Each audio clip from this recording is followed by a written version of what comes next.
Hello and welcome everybody. My name is Una Flanagan and this tutorial will cover the general ledger in SAP S/4HANA in a practical way using Fiori apps. Each section introduces the topic at a level that everyone should be able to understand, but then goes deeper into the subject for more advanced users. And I'll also try to add some tips and tricks at the end of most sections. I'll mostly be following best practices, but may add in some additional transactions and options to give you a bit more flexibility.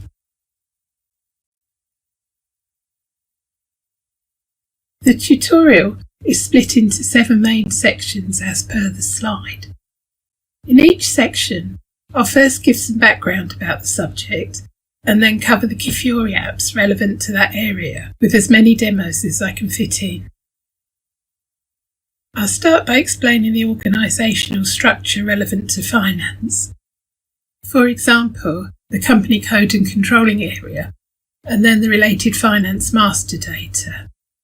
The section entitled General Ledger will cover the subject of double entry and explain how the data flows into the general ledger, and cover things like document splitting, document types, dates, currencies, and so on.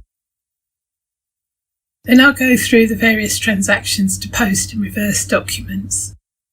And of course, no tutorial would be complete without closing and reporting. A few words about me before we start.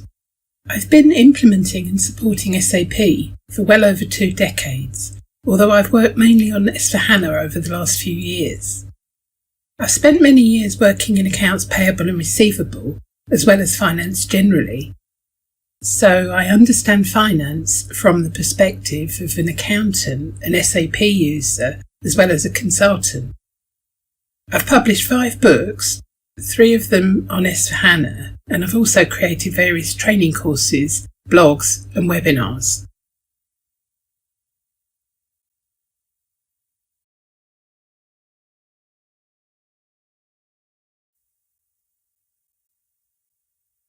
So, first of all, what is S/4HANA and what is the difference between HANA and S/4HANA, and the difference between the cloud and on-premise versions?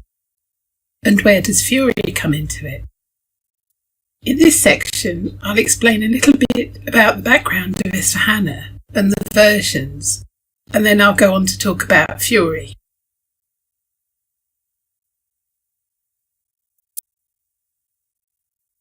I'll begin with a few words about the background. SAP traditionally was extremely flexible. You could have almost any setup or configuration that you wanted to make your organisation unique. To enable this, given the technology at the time, the underlying structure was quite complicated and designed more to facilitate the entry of transactions to the system rather than to report in great detail at any speed. Frequently, data was exported to external systems for reporting, often overnight depending on the quantity of data. Companies who started using SAP a long time ago also invariably created a lot of their own custom programs where functionality was not available at the time.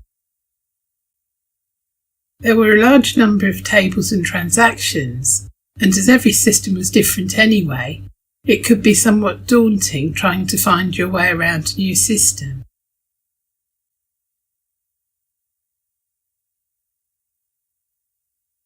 Changes in technology, such as cheaper memory, powerful multi-core processors, optimised cache and so on, meant SAP could create the super fast, powerful, in-memory database that they named HANA.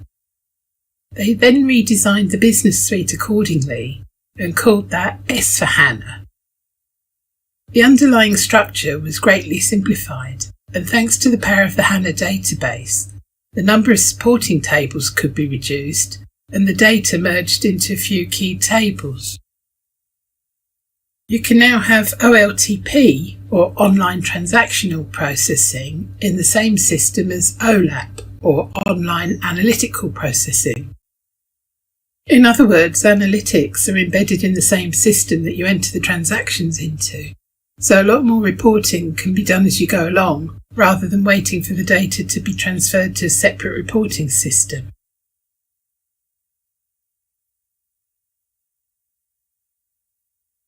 There are two main versions of SAP S/4HANA, with various permutations in between.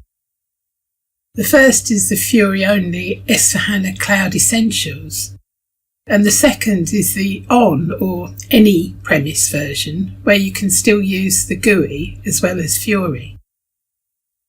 I'll be using a 2020 S/4HANA on or any premise system, but much of what I cover about the processes and apps will apply to both cloud and any premise versions. Although with the 2020 release I still have the choice of using the classic GUI transactions, this tutorial is all about the new Fiori apps. There's no exact one-to-one mapping between GUI transactions and Fiori.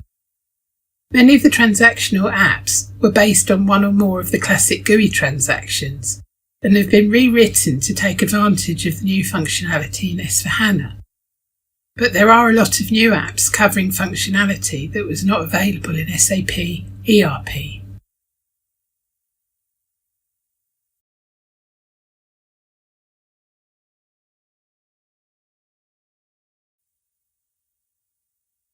So now to get to more exciting things. Fiori is the name of the user interface, or as SAP prefer to call it, user experience. In other words, how you access S/4HANA. The desktop or Fiori Launchpad contains individual tiles called Fiori apps, which take you into the relevant transactions. Fiori apps can represent transactions, for example posting an invoice or payment, fact sheets, for example about supplier information, or analytics such as KPIs and reports. On the lower left of the slide, you see a Fiori homepage with apps like a smartphone instead of transactions. You can change the colour, background and logo, so your screen may look slightly different. Some of the apps already give you key information at a first glance, without even opening the app. Although Fiori is optional for on-premise, and only mandatory if you have the S/4HANA Cloud version, you'd miss out on a lot of functionality if you only use the GUI transactions.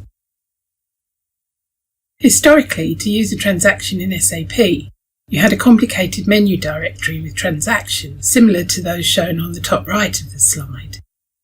You may hear me refer to the SAP GUI transactions during the tutorial, and it's this type of menu and transactions that I'm referring to when I use the term GUI.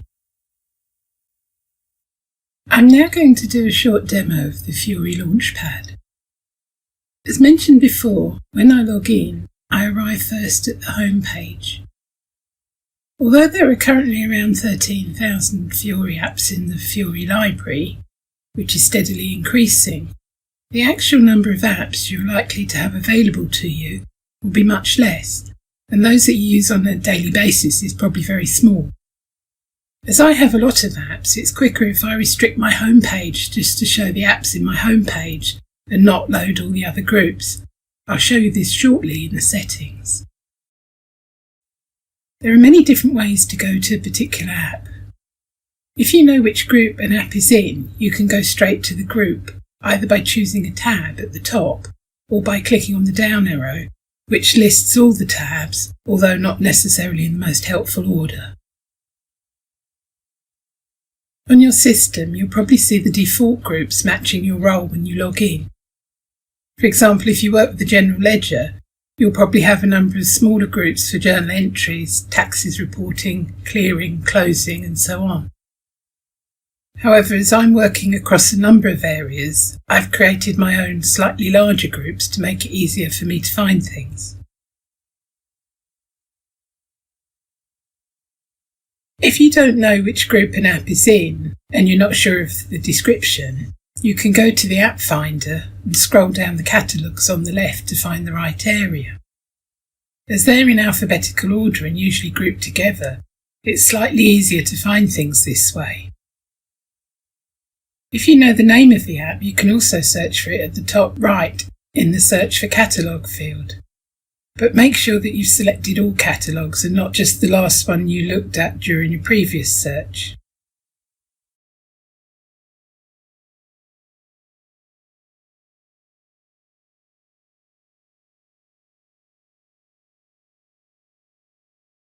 Once I've found the app, I can add it to additional groups by clicking on the little pin at the bottom right and selecting the name of the group that I want it to appear in. I can also create a new group here by clicking on the New Group button and typing in the name at the top. From most places, I can also use the search button to search for almost anything, as well as apps. To the left of the search button, there's a drop-down, so I can either restrict the search to just apps or to anything in the list, or I can just search everything. As it's a test system, I've entered the number 123 in a number of places: master data, mounts, references, etc. So if I search for 123, for example, it brings up quite a variety of journals: outbound deliveries, purchase requisitions, master data, etc., even in the middle of a phone number.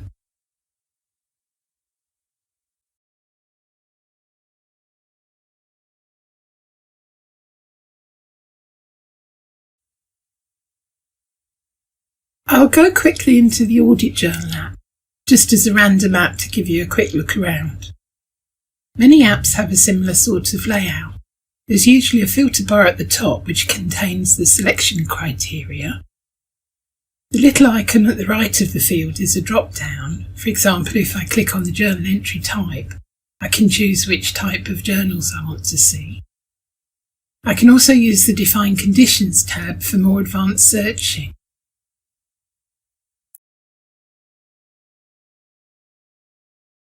If I want to use different selection criteria, I can click on the Adapt Filters button, and clicking on the More Filters button gives me more options.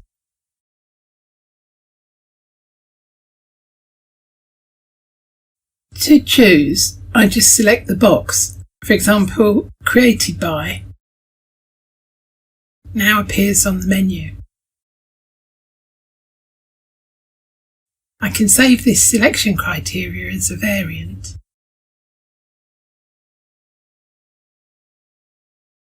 I can hide and display the filter bar by using the up and down arrows, and I can also pin it at the top in some places so that it stays even when you scroll.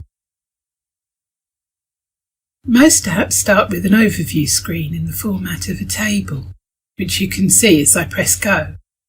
Some allow me to then create and maintain data, but this is more of a report, so I can only drill down into more detail.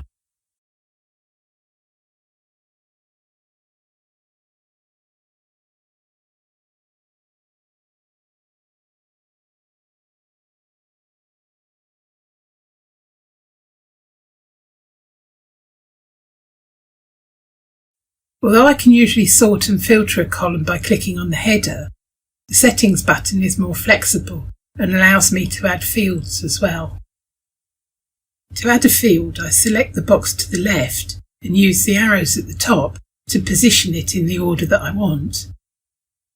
I can go to the Sort tab and sort on multiple fields at once.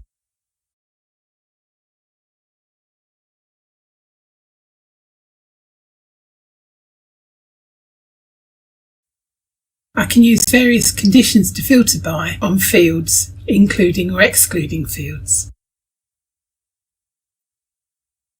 The Group tab allows to group by field. In some other apps that we'll see later, I can form a kind of hierarchy or tree by grouping several fields at once. In this example, it's already grouped by fiscal period. If I have a preferred layout, I can save it as a variant and choose whether it's public or just for me, as well as whether it should be my default layout. To the right of the Settings button is the Export to Spreadsheet button. This exists in many apps, although not always in the same position. As we go through the different apps during the tutorial, you'll see similar screens. And as I go into more detail on each one, you'll soon become familiar with navigating around the screen. We'll come back to the Audit Journal in the closing section, and I'll explain more about other options in this app then.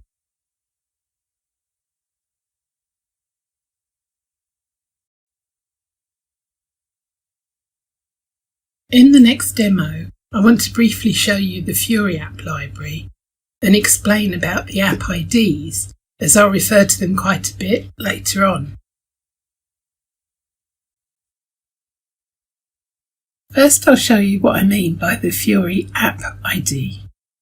I'm going to go into, for example, the Audit Journal app by clicking once on the app tile. To see the app ID from anywhere once I'm inside the app, I go to the Settings area and click on About. You can see from the pop-up that the ID of the application is F0997. Although the new apps mostly have a 5 or 6 digit ID beginning with F, note that not all apps have such an ID. Apps that run a GUI transaction, for example, have the GUI transaction instead. Not all apps have the same naming convention. For example, WebDimpro apps are more complicated. If I now go to the Fiori app library, I usually select either All Apps or All Apps for S4HANA. Then I can either search by name or app ID, which is usually better as it's shorter and ensures that you have exactly the correct app, as sometimes the name changes, or several apps have similar names. If I search for F0997, it brings up the Audit Journal. On the Product Features tab, I can see a short description about the app, and further down, a link to further information under the App Documentation link. If I go to the Implementation Information tab, I can click on the first box to see what versions of S4HANA the app is available in. And further down is more information about installing it. I won't go into all the detail here, but if you open the Configuration button and scroll down, you can see the business roles that the app is relevant for, and also the business catalogues that you can find it in. So if I jump back to the App Finder and go to the General Ledger, Analytics for example, you can see that the Audit Journal app is there. SAP S4HANA is changing at a very fast pace, so even as I speak, new functionality is appearing, and often app names change. I'll try to give the Fiori app ID or transaction code where relevant, so that you can check whether you are using the same app, or to help you find further information about the app in the library.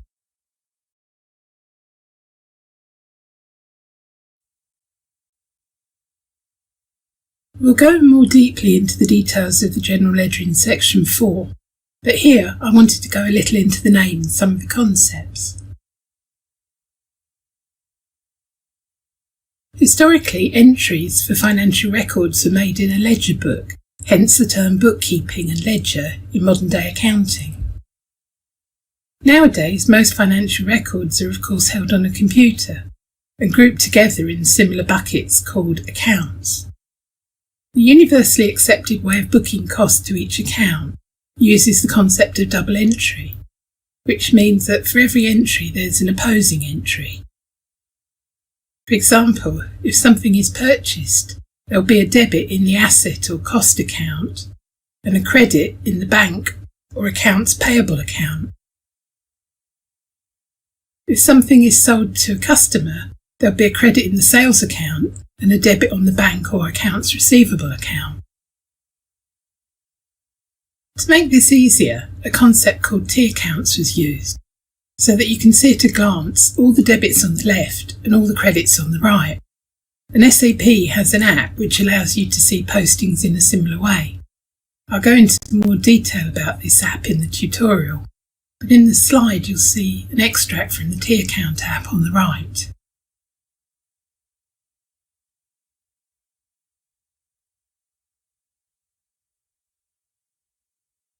So that you know how much is outstanding and to which supplier or from which customer, the accounts payable and receivable accounts are further divided into sub-ledgers containing the individual customer and supplier accounts. There's the subledger for assets, so that you can see the detail of each fixed asset and how much depreciation has been carried out. And from S/4HANA 2020, there's also a subledger for banks.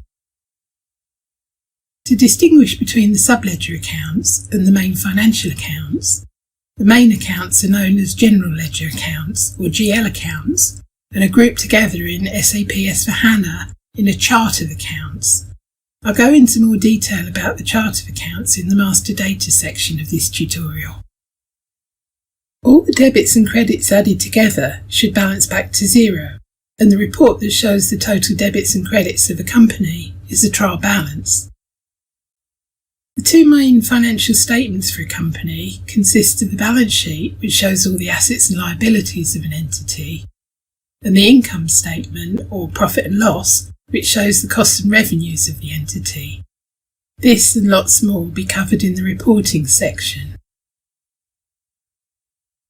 In SAP S/4HANA, some postings are made directly in the general ledger, and some things occur outside of the general ledger, for example, raising quotations or purchase and sales orders. However, as soon as there's a financial transaction that affects the values of the assets owned by the organisation or the liabilities that it owes, the posting is reflected in the general ledger. You can think of the general ledger as the central repository of all the financial transactions. This includes operations which occur outside of the main SAP S/4HANA system, for example in Ariba or Concur, and even in other non-SAP systems. Even if not all of the local data is interfaced into the S/4HANA system, for example some HR data may stay in the external system, wherever there's a financial implication, a posting will end up in the general ledger. Logistics documents may be produced in addition to the financial documents. For example, a material document is produced where there are goods movements, or a billing document in sales. These contain information such as pricing, which is more relevant to sales than finance, but you can drill down from the finance document to the logistics document and vice versa. As the logistics documents are global but financial documents are specific to company codes, the logistics and finance documents will rarely match from a numbering point of view, unless there's only one company code in the system. Logistics in SAP terms is pretty much the management of sales, purchasing, production, transportation. In fact, practically everything to do with the trading of the organisation outside of finance and human resources. You may hear me use the term logistics from time to time, for example, to differentiate between a logistics invoice and a finance invoice. Both are supplier invoices, but a logistics invoice initiates in the purchasing department, is linked to logistics information, and is posted against a purchase order, whereas the finance invoice is posted directly against the supplier and into the general ledger without a purchase order. The general ledger is also sometimes known as the nominal ledger, and sometimes I use the term finance a little interchangeably to mean the area of the organisation looked after by the finance department, which usually equates to the general ledger. Accounting data generally serves two purposes, external and internal. Audited accounts in a legally required format are reported to or relied on by various external authorities, tax departments, shareholders, banks, and so on. This is known as financial accounting in SAP and is sometimes abbreviated to FI. In addition, most organisations also produce their own internal management reports for controlling overhead costs, product costing and profitability analysis. This is known as management accounting or controlling in SAP, often abbreviated to CO. All three terms may be used interchangeably, although I tend to use controlling when I'm specifically talking about SAP transactions, and management accounting when I'm talking about the general concept.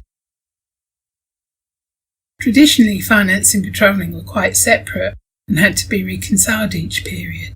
However, in S/4HANA, they've been partially merged. Master data and some tables are shared, and similar reports can be used by both. Although the general ledger is very much finance, many transactions update both finance and controlling. So some aspects of controlling will be included in this tutorial.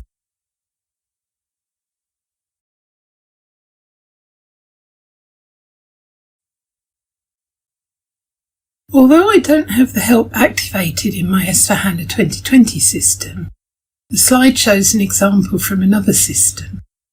You can either click on the F1 key or the question mark icon, and you'll see circles around some of the fields which have help functionality.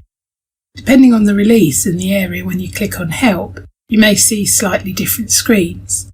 You can either hide the side panel by clicking on the double arrows in the bottom right, and just click on the circles to see more information, or you can scroll down the side panel to find the field. In this slide, I scrolled down to the tax items and selected Calculate Tax. In this demo, I'll show you some more useful functionality or tips for working with Fiori. Up until S/4HANA 1809, the button to get to the settings used to be a little person icon on the left of the screen, but from 1909 it's now on the right hand side at the top, and in this system they show my initial rather than a person. Clicking on the button gives me various options. Some of these options I can only see from the Launchpad. For example, you cannot edit the home page if you're in the App Finder. I can go to Edit Home Page to edit my groups. I can rearrange and delete both apps and groups here. I'll just move one app to the right. I can also move apps, but not groups, directly on the Launchpad. I can create a new group here, although because of my work, I use a lot more groups than most, and it tends to be quicker for me to create new groups in the App Finder. I can also rename both the groups and the apps here, which I can't in the App Finder. Although I normally use initials so that I can see more groups along the top of the Launchpad, I'll just temporarily extend the name of the AP group slightly so you can see how it works. If I don't like the name of an app, or want to add something to it, I can change it here. For example, I want to add a note about vendor invoices to the supplier invoices list app. I click on the tile or the three dots at the bottom right of the tile to edit the information, and edit the description or add another line to the name of the app. When I click on Close, it saves it, and you can now see the supplier list app shows the words vendor invoices at the bottom. Also, the AP group tab at the top now shows accounts payable. If I prefer a different colour scheme, I can do this in Settings and then Appearance. I think I'll choose the deep Belize colour. I quite like the colour, but I'll just quickly change it back so future demos will be consistent.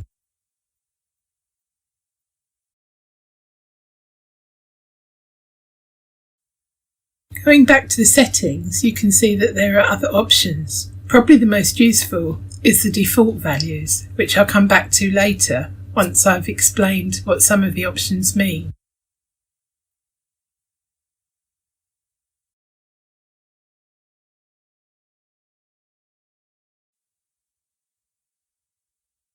SAP Best Practices is not just a general indication of the best way to do something, but a very specific, carefully documented set of processes and related information, grouped and published under numbered scope items.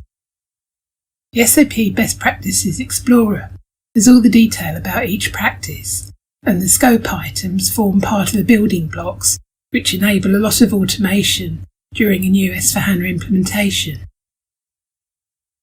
The Best Practices Explorer can currently be found at the link on the slide.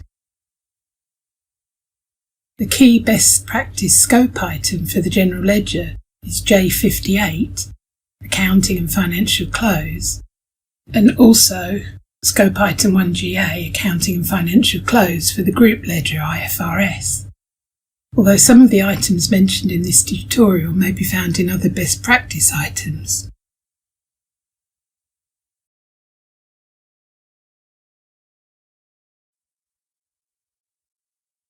This section will explain the underlying organisation structure of the S/4HANA system from a finance point of view, as well as some related objects which feed into finance and might be helpful to understand too. As this section relates to the structure, it's difficult to demo, but don't worry, I'll try to make up for it in the next sections. SAP S/4HANA is designed to allow organisations to report in different ways by using various different objects. We'll start off with the company code. This generally represents a legal entity, but will also cover other groupings such as the controlling area and operating concern, which can group together multiple company codes. Even within one company code, organisations may have to report using slightly different rules under different accounting principles, for example local GAAP, IFRS, taxation, and so on. So we'll explain the different approaches to parallel accounting, for example using ledgers or accounts. Organisations do not always have a 31st of December year end, nor do they always report on a calendar month basis. So we shall see how this is shown in SAP S/4HANA using different variants for fiscal years and posting periods. And under tips and tricks, we can go through how to set the default values for things like the controlling area, as well as the company code and other objects.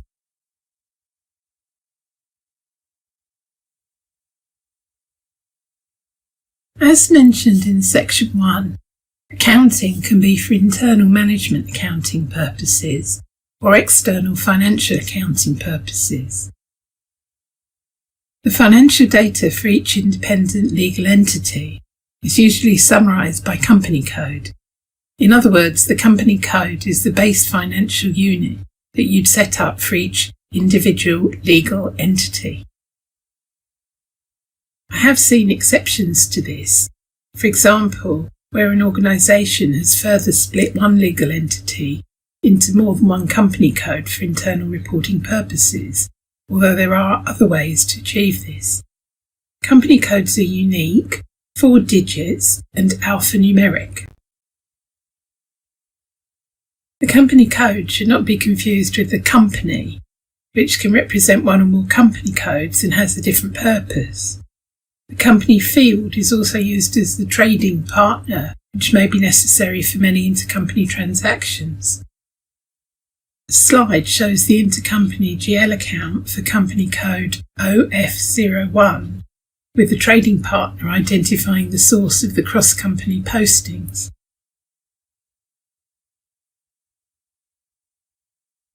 The functional area in SAP S/4HANA is an account assignment that's usually derived from master data rather than entered manually during journal entry. The functional area is used to report costs and revenues for cost of sales accounting.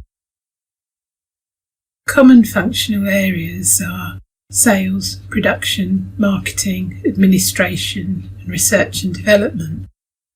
The functional area can be entered in the master data in objects such as the cost center category, internal order type, or GL account. You can also create a substitution rule to derive the functional area. The substitution rule automatically inserts or replaces the correct code according to specific rules. For example, if you always want to enter a specific tax code or cost center when you enter a certain GL account. The report shown in the slide is specifically for functional areas and is SAP F1538B, Functional Areas Actuals, but the functional area field is also available in a number of other reports, for example the trial balance and the cost centre reports.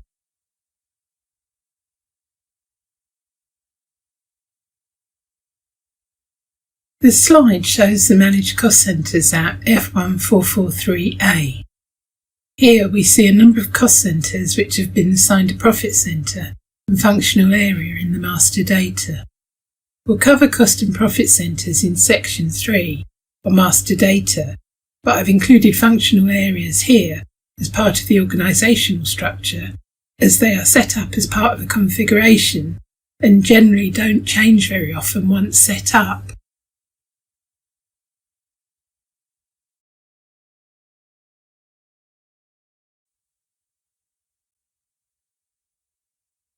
The key object for management accounting is the controlling area, and each company code must be assigned to a controlling area. Whereas company codes reflect the financial accounting structure of an organisation, controlling areas reflect the management accounting structure. Some organisations have one controlling area per company code, but if you want to manage and allocate costs across several company codes with the same accounting structure and fiscal year, you can assign several company codes to one controlling area. You might have separate controlling areas, for example, for Europe, North America, Asia, etc., or you might have one controlling area for the whole world. All company codes in a controlling area, however, must have the same chart of accounts and the same fiscal year variant, both of which I'll go into more detail later on in the tutorial. Historically, the controlling area was set once, rather than being entered each time in the selection criteria of an SAP GUI transaction, and some apps will still require you to set the controlling area first, before allowing you to enter the app or selection screen. This can be set in the default values settings.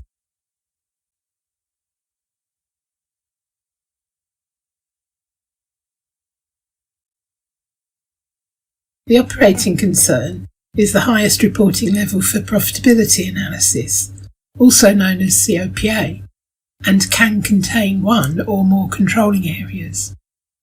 Generally, COPA receives postings from other areas in S/4HANA and analyses them according to different market or profitability segments, such as customer types, product groups, etc. Typically, when I think of COPA, I think of info cubes and slicing and dicing to get different slices of information, for example, product by region, by brand, by customer, etc. Historically, you could choose between costing or account-based profitability analysis, or both. In S/4HANA, the way forward is margin analysis, which is technically account-based but with more functionality than before. The profitability segments are defined by characteristics such as customer type and product group, and the amounts by value fields such as revenues, costs and discounts. These now appear in AC.A, in other words in the finance or general ledger reports.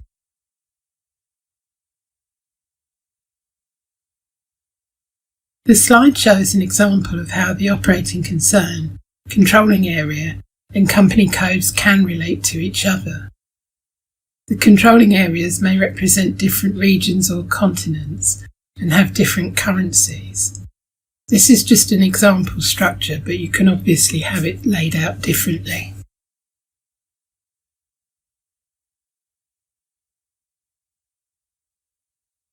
There are a few other objects that you might come across outside of finance that group different areas of S/4HANA together. For example, credit control areas, sales and purchase organisations, and so on. You might want to negotiate different terms for stock and non-stock purchases, or you might want to group several company codes together under one purchasing organisation to negotiate better terms from suppliers. A plant is an organisational unit in logistics, but it's also shared across many different areas such as finance, sales, production, procurement, etc., and usually refers to a physical operating area within a company, for example, a factory or production area. Some companies may set up regional offices or branches as plants for indirect purchasing. A plant has its own address and can have storage locations and shipping points assigned to it. Material master data or products are created by plant and stocks, production, material requirements, planning, MRP and so on can be managed by plant.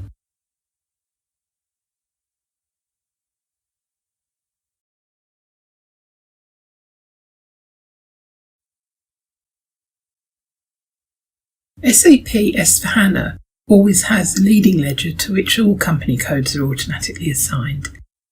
If the enterprise only needs to report one set of books for each company code, or there are minimal differences between the two sets of books, one ledger may be sufficient.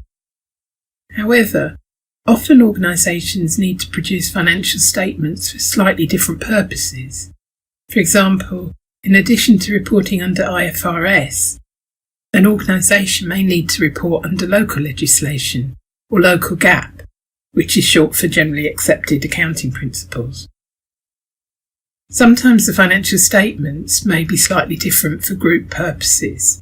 There may be different local rules for accruals or for which items can be capitalised. There may also be different rules for how fixed assets are depreciated, for example, the allowed useful lives, the method of depreciation, and so on. There are several different ways to create and use additional ledgers for reporting additional accounting principles. Usually, only values from the leading ledger are posted to CO, and all values are posted to CO in the accounts approach, but you can sometimes choose to define a different ledger for the CO version in S/4HANA. If you only have a few differences between the two ledgers, it may be easier to have a separate range of accounts just for those adjustments. You would then only include those accounts when preparing the statements for the second ledger. This is known as the account approach. If you have a lot of adjustments, you may want to create a second, completely separate ledger for the additional statements. Each ledger is completely standalone and contains all the postings for the accounting principle. With the ledger approach, it's easier to have different reporting periods for different ledgers. For example, group reporting might be to 30th of June, but local reporting may be calendar year, in other words, to 31st of December. It's also easier to close one ledger and keep the other ledger open, and run the year-end closing at separate times.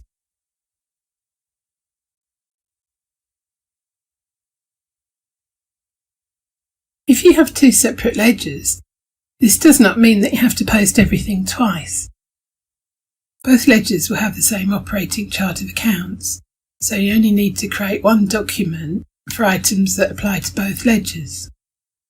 S/4HANA assumes, unless you tell it otherwise, that each posting should automatically go to both ledgers. If you want a document to be posted to only one ledger, then you have to enter the required ledger. Otherwise, the ledger group field is left blank to post to all ledgers. In the slide, you can see the ledger group field in the Post Journal Entries app F0718, but it's also available in other journal transactions. However, there are certain types of posting that have to be posted to all ledgers, for example, customer and vendor transactions, as well as postings to the GRIR account and the tax accounts. The reason that the field is called ledger group rather than just ledger is so that where you have a number of ledgers, you can create groups containing more than one ledger. But very often one ledger group only contains one ledger, and usually the ledger group has the same name as the ledger.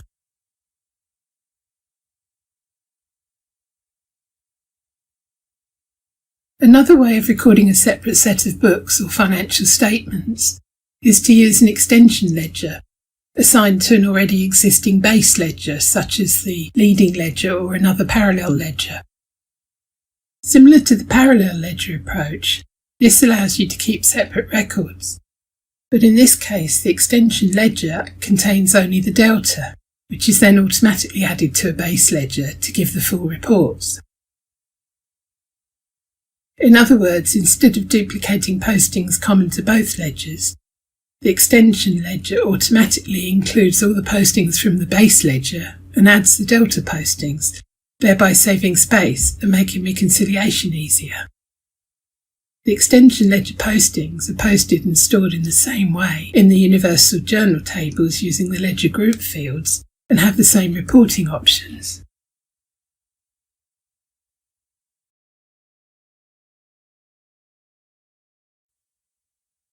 Each company has a fiscal year variant assigned to it. The fiscal year variant determines the start and end date of each period and the year-end date. The SAP standard fiscal year variant is K4, which refers to a standard year with 12 calendar periods and 4 special periods. Period 1 is January with 31 days. Period 2 is February with either 28 or 29 days depending on the year and so on. Special periods are adjustment periods at the year end and are used for adjustments to the annual accounts that occur after the last posting period has been closed. Many companies put all adjustments into period 13 and ignore the rest, but I've seen period 13 used for company adjustments and period 14 for audit adjustments, for example. You can create the periods how you want, so you could have fewer than or more than 12. They don't have to match the calendar period. Some companies have 13 4-week periods, and a number of companies have a constant period end, for example on a Friday or a Saturday, but still keep 12 periods. This means in each quarter there'll be 2 periods of 4 weeks and 1 period of 5 weeks. Potentially you can have different periods and year ends for different ledgers, although you have to be careful how you coordinate this with other modules, such as fixed assets, which has its own year-end routines, and you may have to run some reports by posting date rather than by period, for example for taxes, especially for local reporting.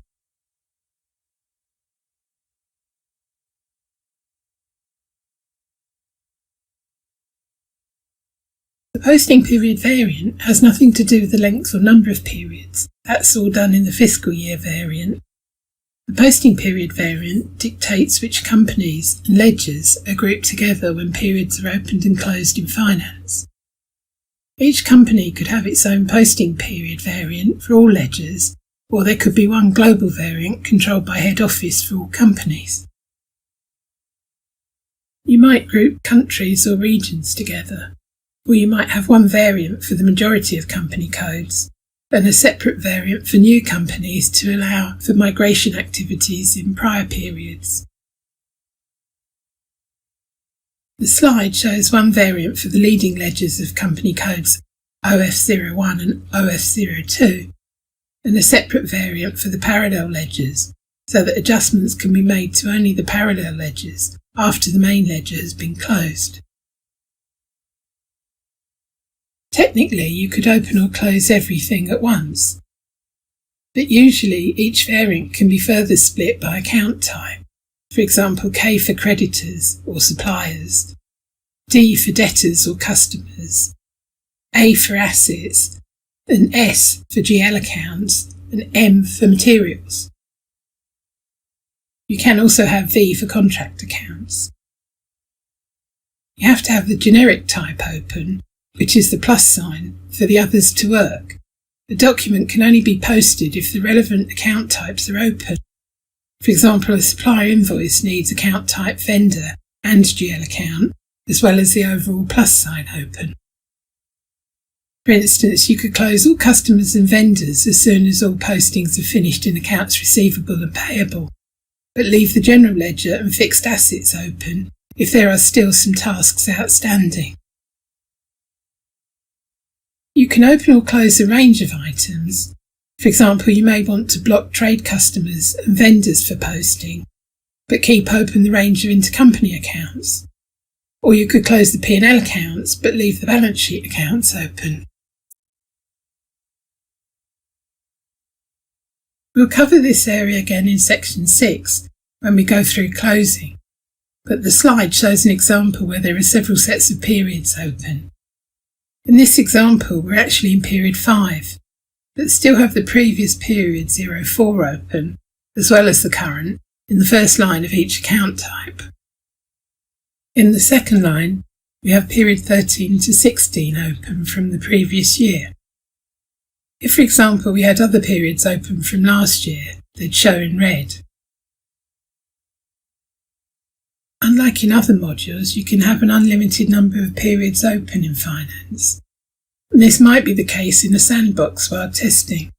However, in practice, in a live environment, you're unlikely to have more than 2 standard periods open at any one time, and then only for a short period at the period end. However, you can have more than one set open. So, for example, you may have the special periods of the previous year open for an audit adjustment, plus the current period of the current year, and everything in between closed. The third line in the section where the account type is plus is for managing the periods in controlling.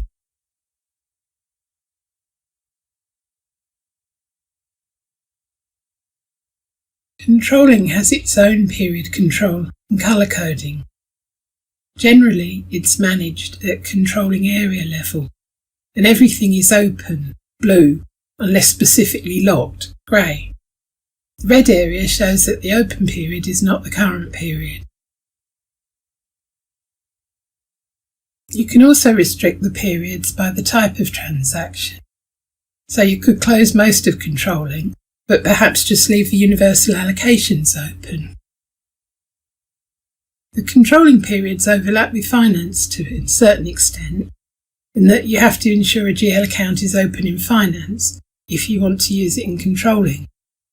We'll cover this again in section 6, closing.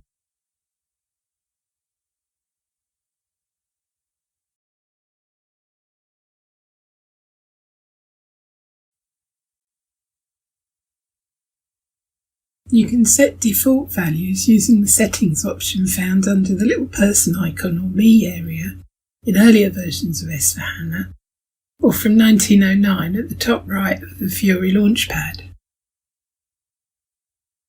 For some controlling apps, you'll already get an error as you open them if the controlling area has not been set. You can see some of the errors on the slide.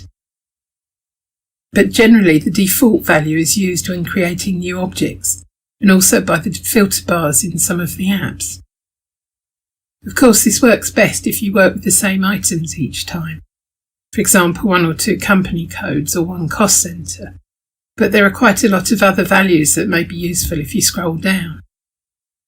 Although it'll only allow you to physically type in or select one value in the field and drop down, you can also click on the Additional Values button on the right of the field to choose a range or list several values using the condition equal to along with the plus button to add more. Note that although many apps use the defaults, they don't make sense in all cases. For example, selecting 2 company codes with different currencies may give an error where an app can only display amounts in one currency at a time. Note that there are a couple of apps where company code and controlling area work against each other. For example, in the Manage Allocation app, if you've preset the company code, it won't show the top-down distributions which are linked to the controlling area. Or if you enter the controlling area, it won't show you the company code, overhead allocations and distributions.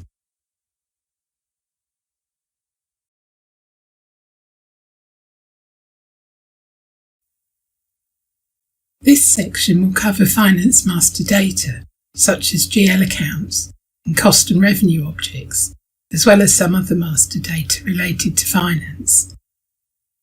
Because the GL account is such an important part of the general ledger, and the different types of accounts have very different settings depending on the purpose they'll be used for, I'll go into the detail of some of the GL accounts first, and then pull everything together later in a demo so you can see how it all fits together.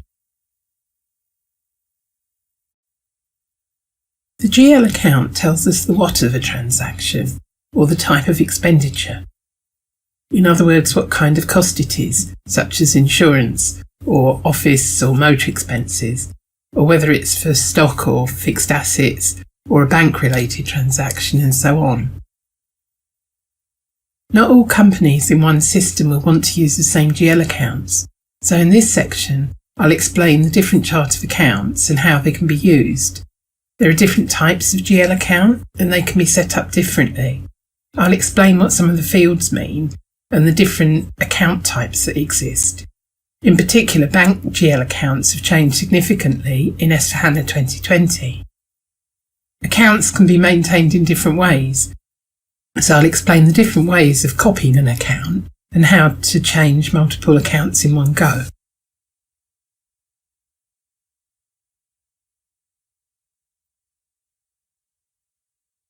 I'll cover the Manage Chart of Accounts app and compare it with the Manage GL Account Master Data app in a demo and show you how everything fits together.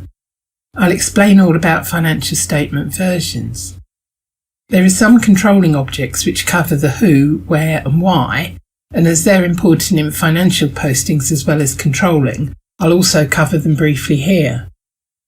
I'll explain the new ways to create hierarchies, not just of cost and profit centres, but of a number of different things, such as company codes, bank accounts, financial statement versions, and many more. I'll also show you how you can pull some of them into the reports, and finally a couple of tips and tricks at the end.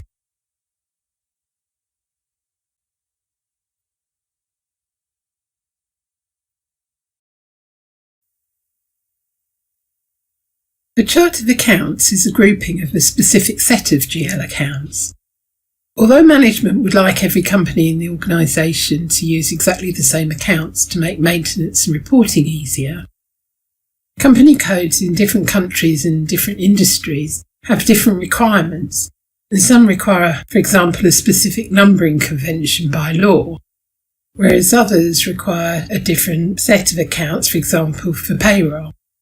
To facilitate this in S/4HANA, there are several different ways to allow companies to access the numbered GL accounts the way they want, whilst at the same time adhering to a harmonised set of accounts. An organisation will have at least one global operating chart of accounts. Each company code in each region can then extend as many of the global GL accounts into its own company code as required. Most companies will share all or a high percentage of the GL accounts from the global operating chart of account, but there'll usually be a few accounts only existing in a few company codes for specific purposes. In the slide, the three company codes mostly share the same accounts, but some are unique to just one or two companies.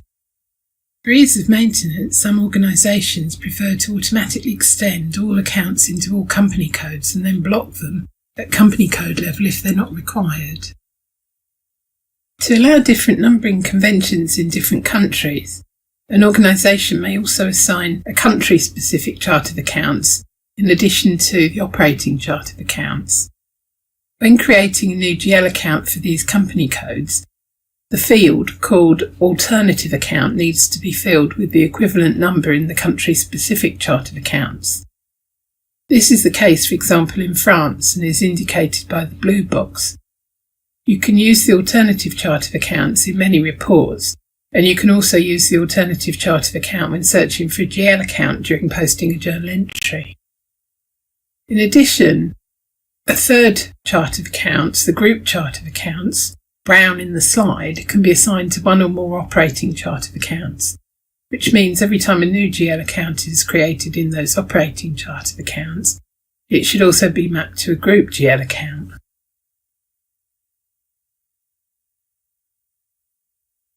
So to summarise, a company code doesn't have to have a group or country-specific chart of account, but must have an operating chart of account.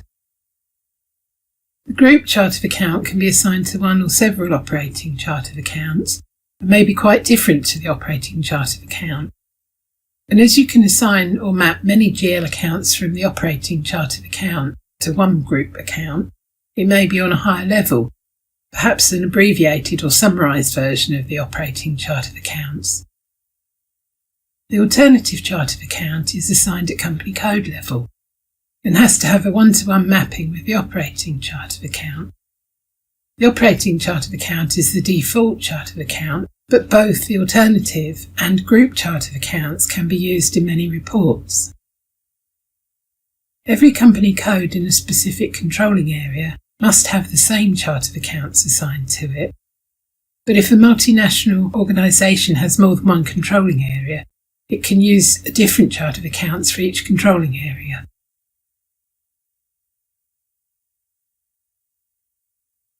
In section 1, I explained that financial data was recorded in finance using GL accounts. Some financial postings are also relevant for management accounting. So each GL account is assigned an account type which indicates where it's used. Historically, in SAP, GL accounts were used for financial accounting and cost elements were used for management accounting. Primary cost elements had the same account number as the GL account number and appeared in both finance and controlling, whereas secondary cost elements only appeared in controlling. In S/4HANA, the cost elements were merged with GL accounts, so that now you only have one object to maintain. All GL accounts appear in financial accounting, but only those assigned the GL account type primary costs or revenue and secondary costs appear in controlling. Note that the transactions and apps used for secondary costs are different to those used for the other types of GL account. Transactions for secondary costs use a specific document type with their own number range, for example beginning with 9, so that they can easily be excluded from any financial statements. Other account types are balance sheet, which are your assets and liabilities, and non-operating expense or income accounts, which are all the cost and revenue accounts that do not appear in controlling. Finally, and in S/4HANA 2020, you now have the new cash account type, which I'll explain shortly.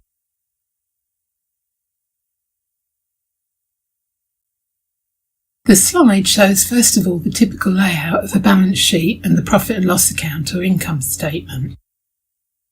Although the official report is usually called an income statement, most people still refer a lot to the term profit and loss or P&L, especially when referring to individual accounts or postings. The different sub-ledgers behave in different ways, and most have their own closing processes and their own account type, for example, for opening and closing periods. With the exception of the material ledger, the sub-ledgers feed into the general ledger via a reconciliation account, although the reconciliation account is set up slightly differently for banks, which I'll explain shortly. Each business partner has its own supplier or customer account, and these accounts behave in a similar way to a normal GL account, in that you can post invoices, credit notes, payments, and other journals to it, run line item reports, perform clearing, etc. The customer and supplier accounts do not appear directly in the balance sheet. Instead, each is linked to the appropriate reconciliation account, for example, domestic, foreign, or intercompany payables or receivables. And this is where the entries are posted as universal journals to all ledgers. The fixed asset contains a number of different depreciation areas for different reporting requirements. The valuation of the fixed asset and the depreciation may be calculated differently for IFRS, local GAAP, and tax.